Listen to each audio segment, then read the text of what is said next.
इसरो ने वो कर दिखाया जो आज तक कोई देश नहीं कर पाया था। 140 करोड़ भारतीयों का सीना गर्व से चौड़ा हो गया। लेकिन दोस्तों यहाँ पर आपको एक बात बता दें कि मून पर सॉफ्ट लैंडिंग के बाद विक्रम लैंडर और प्रज्ञान रोवर की असली परीक्षा तो अब शुरू होगी। चांद पर सफल लैंडिंग के बाद चंद्रयान 3 का रोवर प्रज्ञान अपना काम शुरू कर चुका है। लैंडर और रोवर के जरिए 14 दिनों तक चांद पर रिसर्च किया जाएगा। जैसे जैसे रोवर प्रज्ञान जानकारी जुटाने के लिए चांद की सतह पर आगे बढ़ता जाएगा तो वो वहां पर अशोक स्तंभ और इसरो का लोगो छोड़ता जाएगा, यानी चांद पर भारत की अमिट छाप भी देखने को मिलेगी। इसका गहरा महत्व माना जा रहा है। ये साइंस सेक्टर में प्रगति और अंतरिक्ष अभियान के प्रति भारत की अटूट प्रतिबद्धता का प्रतीक है और भारत ने दिखा दिया है कि जिस तरह से पश्चिमी देश भारत को किसानों और सपेरों का देश कह के पुकारते थे, वही देश अब पूरी दुनिया का लीडर बन चुका है। देर रात लगभग 12:30 बजे रोवर लैंडर से चंद्रमा की सतह पर उतर गया। ये चारों ओर घूम रहा है और चंद्रमा की सतह पर अपनी छाप छोड़ रहा है। अब भारत ही दुनिया को बताएगा कि चंद्रमा के दक्षिणी हिस्से में क्या है। अब दुनिया को भारत ही पृथ्वी की बनावट से लेकर सौर परिवार के बारे में छिपे हुए रहस्य चंद्रमा के दक्षिणी ध्रुव से बताएगा। चंद्रयान 3 की सफल लैंडिंग के बाद अब प्रज्ञान रोवर ने अपना काम करना शुरू कर दिया है। प्रज्ञान रोवर ने तस्वीरें लेना शुरू कर दिया है। देश के सामने पहली तस्वीरें भी आ गई है। 24 अगस्त की सुबह सुबह इसरो ने गुड न्यूज भी दे दी और बताया कि लैंडर प्रज्ञान रोवर नीचे उतरा और भारत ने चंद्रमा पर सैर करना शुरू कर दिया है। यानी कि अब अगले 14 दिन तक प्रज्ञान के जरिए चंद्रमा के बारे में जानकारी जुटा जाएगी। अब दोस्तों, अब आप सब लोग ये सोच रहे होंगे कि 14 दिनों तक लैंडर और रोवर चंद्रमा पर क्या करेगा और खाली 14 दिन ही क्यों, उसके आगे ये रिसर्च कंटिन्यू क्यों नहीं करेंगे।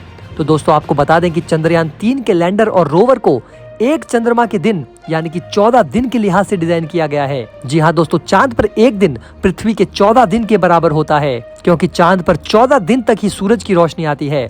इसके बाद चांद की सतह पर अंधेरा छा जाता है और अंधेरे की वजह से चांद का तापमान -200 डिग्री तक चले जाता है और इस तापमान में मुमकिन है कि लैंडर और रोवर में लगे उपकरण काम करना बंद कर दें।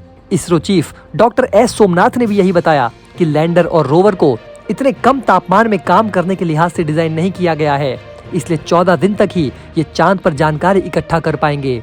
हालांकि एक उम्मीद है कि दोबारा सूरज की रोशनी पड़ने के बाद उपकरण दोबारा काम करने लगे, लेकिन इसकी संभावना बहुत कम है। चंद्रयान मिशन को इन सीटू और स्पेक्ट्रोग्राफ अनुसंधान के लिए तैयार किया गया है, यानी चंद्रयान 3 के पेलोड चंद्रमा पर रहते हुए प्रकाश के कणों और मिट्टी के सैंपल से टेस्टिंग करके रिपोर्ट भेज सकेंगे। चंद्रयान 3 को चांद से वापस लाने के लिए डिजाइन नहीं किया गया है। 14 दिनों तक कई पेलोड्स के जरिए चांद पर खोजबीन करना इस मिशन का उद्देश्य है। उसके बाद मिशन लाइफ खत्म होने पर चंद्रयान के सभी उपकरण चांद की सतह पर ही रहेंगे, यानी कि पृथ्वी पर वापस नहीं आ पाएंगे। इसी के साथ साथ दोस्तों आपको बता दें कि जब विक्रम लैंडर ने चांद की धरती पर कदम रखा था तो कुछ समय के लिए पूरे भारत और इसरो के साइंटिस्ट की सांसें भी रुक गई थी, क्योंकि दोस्तों चांद पर उतरने के बाद विक्रम लैंडर से रोवर प्रज्ञान को बाहर निकालने में थोड़ा समय लग गया था। ऐसा इसलिए हुआ था कि जब दोस्तों विक्रम लैंडर चांद की जमीन पर उतरा था तो वहाँ पर धूल का गुब्बार उड़ा था। धूल इतनी ज्यादा उड़ रही थी कि आसपास में कुछ भी देखा नहीं जा सकता था। इसलिए विक्रम लैंडर के टच डाउन से उड़ी हुई धूल जब तक शांत नहीं हुई तब तक रोवर को लॉन्च नहीं किया जा सका। करीब 5.5 घंटे के बाद प्रज्ञान रोवर विक्रम लैंडर से बाहर आ सका था। दरअसल दोस्तों चंद्रमा की ग्रेविटी जो है वो पृथ्वी की ग्रेविटी से बहुत कम है। इसके कारण धूल उस तरह वापस नहीं जमती जिस तरह वो पृथ्वी पर जमती है। वैज्ञानिकों को चिंता थी कि अगर धूल शांत होने से पहले रोवर को बाहर निकाला गया तो इससे रोवर पर लगे कैमरा और बाकी के जो सेंसिटिव उपकरण थे उनको नुकसान हो सकता है।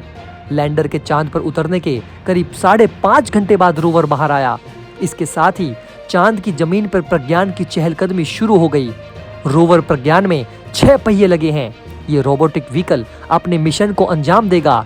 प्रज्ञान चंद्रमा की सतह पर जैसे जैसे आगे बढ़ेगा वो भारत के निशानों को चांद की सतह पर उकेरेगा। ये इसरो के लोगों और भारत के प्रतीक अशोक स्तंभ के निशान चांद पर उकेरेगा।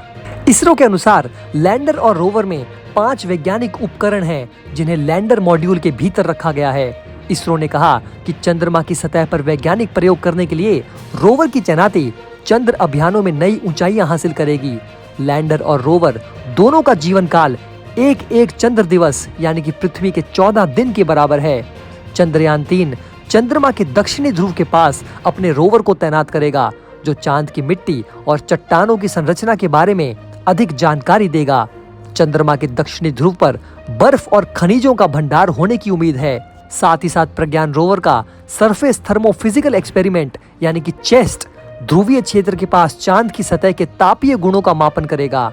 Lander payload radio anatomy of moon bound hyper sensitive ionosphere and atmosphere यानी रामभा इसके निकट सतह के प्लाज्मा घनत्व और समय के साथ साथ इसके परिवर्तनों को मापेगा। आपको बता दें दोस्तों कि 4 पैरों वाले लैंडर में सुरक्षित टचडाउन सुनिश्चित करने के लिए कई सेंसर थे, जिसमें accelerometer, altimeter, Doppler velocimeter, inclinometer, touchdown sensor और खतरे से बचने और स्थिति संबंधी ज्ञान के लिए कैमरों का एक पूरा सूट शामिल था।